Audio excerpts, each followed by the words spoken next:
नमस्कार Saraswati story creation channel में सरस्वती आपको स्वागत करुच्ची आउ एक नुआ कहानी जिते बड़े गोटे झील तो माँ कोल जन्म नहीं केते लोक घरे कहती आम घर को लक्ष्मी आसी खुशी फाटी पड़ती आउ केते लोक घरे जिते झीलटे जन्म नहीं दुखरे भांगी पड़ती कहती झीलटे जन्म हो तो बाहा होइकी पर घर को चली जाव आमको कौन पोषिब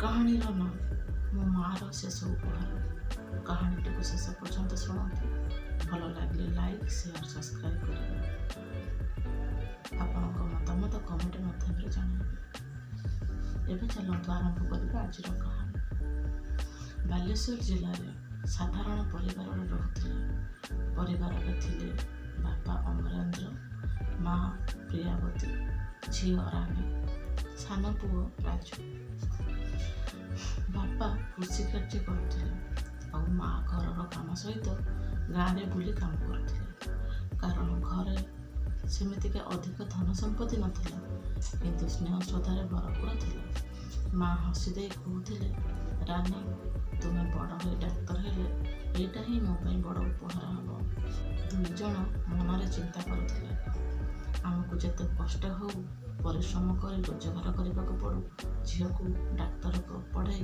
मनीष करवा कारण से झी को घर लक्ष्मी बोली भावुले किंतु समय मनुष्यर भावना को केवे बुझेनी जिते बड़े रानी +2 पास करने बेले माँ भयंकर रोग पड़गले डाक्तर कहले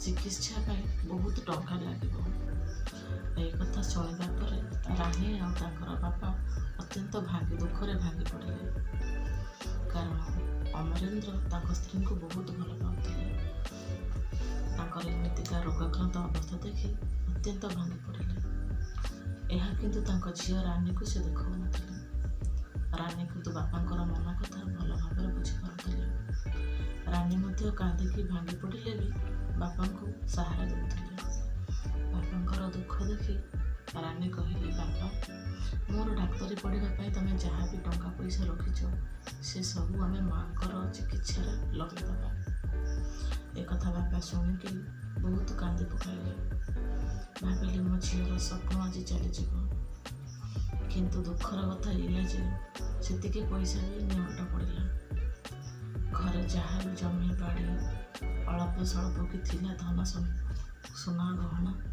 सबकि बिक्री करते तापर भी चिकित्सा नियंट पड़ा पैसा बापांकर एमतीका दुख देखी रानी बिल्कुल भी सही पार कहले बापा तमें आ माँ मो डाक्तरी पढ़ाई जहाँ भी पैसा रखिच सबकि डाक्तर को दे दियो मो माँ सुस्थ मोर दरकार मोर डाक्तरी पढ़ा किसी भी दरकार नहीं यह शुणी बापा अत्यंत कांदी पकाइले आहरी दुखरे भांगी पड़े कहले मो झीर स्वप्न आज भांगी किंतु दुखर कथा ये से पैसा भी नियंट पड़ा घर जहाँ भी अल्प स्वल्प कि थिला गहना जमी बाड़ी ता भी सबकि बिक्री करदेली तापर भी पैसा नियंट पड़ा एबे से कौन करेंगे माँ को किपरि भाव में बचाइबे एक कथा भाभी बहुत मन दुख करते रानी माँ पाखरे बसी कांदिकी लुहरे कहले माँ तमें सुस्थ हो जाओ तमें सुस्थ हो गला पर मु काम करी डाक्तरी पढ़ी रानी हाथ धरी माँ कांदी पकाइले मनरे चिंता कले सबकि पैसा तो सरीगला मो झी तार स्वप्न किपरि पूर्ण कर दुखरे फाटी जाऊे मन कारण से जानी सारे आर पार डाकर आसीगला निजर लुह आखिर पोछिले रानी को कहले मो सुना झील तू डाक्तरी पढ़ेबू तोर स्वप्न आमर स्वप्न समस्त स्वप्न पूरा करू मु ए दुनिया रे थाए कि न थाए तू डाक्तरी पढ़ेबू एटा होछि मोर शेष उपहार तो पाई एक कथा शुणी रानी तो पाई एक कथा शुणी रानी बहुत कांदी पकाइले किछि मास पर माँ चलीगले आर पार को ବାପା ଅମରେନ୍ଦ୍ର ଅନ୍ଧକାରରେ, ଝିଅ ରାନୀ ଆଉ ତାଙ୍କର ସାନ ଭାଇ ଅସହାୟ ଅବସ୍ଥାରେ। ଘର ଖଣ୍ଡେ ଛଡ଼ା ଆଉ କିଛି ନାହିଁ ତାଙ୍କ ପାଖରେ। ସେ ଖାଇବେ କ'ଣ, ପିନ୍ଧିବେ କ'ଣ, କିପରି ଭାବରେ ରହିବେ? ଏହିସବୁ ଭିତରେ, ଏହି ଦୁଃଖ କଷ୍ଟ ଦିନ ଭିତରେ କିଛି ଦିନ ଚାଲିଗଲା। କିନ୍ତୁ ରାନୀ ମନରେ ମା'ର ଉପଦେଶ ଆଶାର ଆଲୋକ ହୋଇଲା।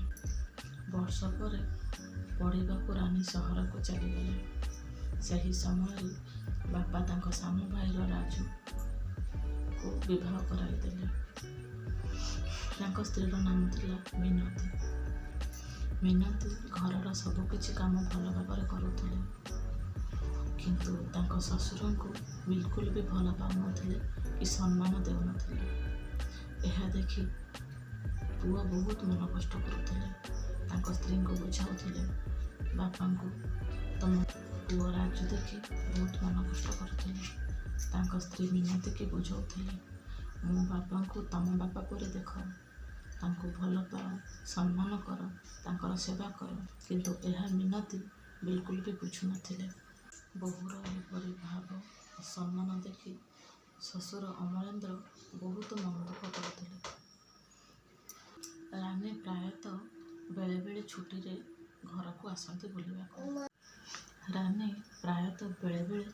ଘରକୁ ଆସନ୍ତି ବୁଲିବାକୁ। ଏହିପରି ଭାବରେ ମିନତୀର ବ୍ୟବହାର ତାଙ୍କ ବାପାଙ୍କ ପ୍ରତି ଦେଖି ବହୁତ ମନ ଦୁଃଖ କଲେ।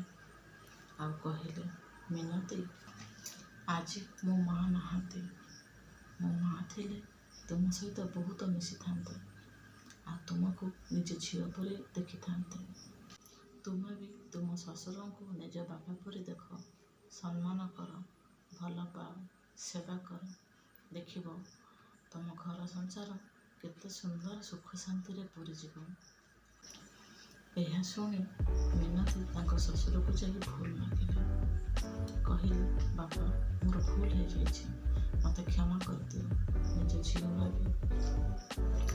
ଏହି କଥା ଶୁଣି ଅମରେନ୍ଦ୍ର ବହୁତ ଖୁସି ହୋଇଗଲେ ଆଉ କାନ୍ଦି ପକାଇଲେ। କହିଲେ, ଆଜି ରାନୀ ମୋର ଏକା ଝିଅ ନୁହେଁ, ତୁମେ ବି ମୋର ଆଉ ଗୋଟେ ଝିଅ। ଧୀରେ ଧୀରେ ମିନତୀର ସମ୍ପୂର୍ଣ୍ଣ ଭାବେ ମନ ପରିବର୍ତ୍ତନ ହୋଇଗଲା। ସେ ଶ୍ୱଶୁରଙ୍କର ସେବା ଯତ୍ନ କଲେ। ପରିବାରଟି ପୁଣି ଶାନ୍ତି, ସ୍ନେହ, ପ୍ରେମରେ ଭରପୁର ଉଠିଲା। କିଛି ବର୍ଷ ପରେ ରାନୀ ଡାକ୍ତର ହୋଇଗଲା। ସେ ପ୍ରଥମ ଦିନ ଡାକ୍ତରୀ ଧଳା ଡ୍ରେସ୍ ପିନ୍ଧି ହସ୍ପିଟାଲ ଦ୍ୱାରରେ ଛିଡ଼ା ହୋଇ ଉପରକୁ ଚାହିଁଲେ ଆଉ କହିଲେ, ହସ୍ପିଟାଲ ଦ୍ୱାରରେ ଠିଆ ହୋଇ ଉପର ଆକାଶକୁ ଚାହିଁ କହିଲେ, ମା, ତୁମ ଉପହାରକୁ ଆଜି ମୁଁ ପୂରଣ କରିଛି। ଆଜିଠାରୁ ମୋର ପ୍ରତ୍ୟେକ ରୋଗୀ ମୋ ମା ପରି।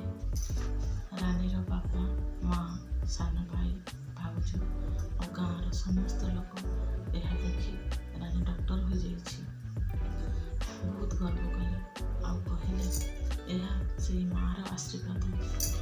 ସେ ଏ ଦୁନିଆରେ ନଥିଲେ ବି ସେଇ ସ୍ୱପ୍ନଟି ତାଙ୍କ ଝିଅ ଆଜି ପୂରଣ କରିଥିଲା।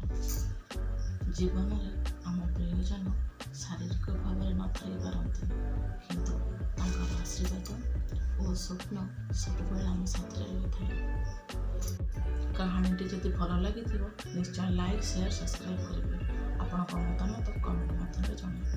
ରହିଲି, ଜୟ ଜଗନ୍ନାଥ।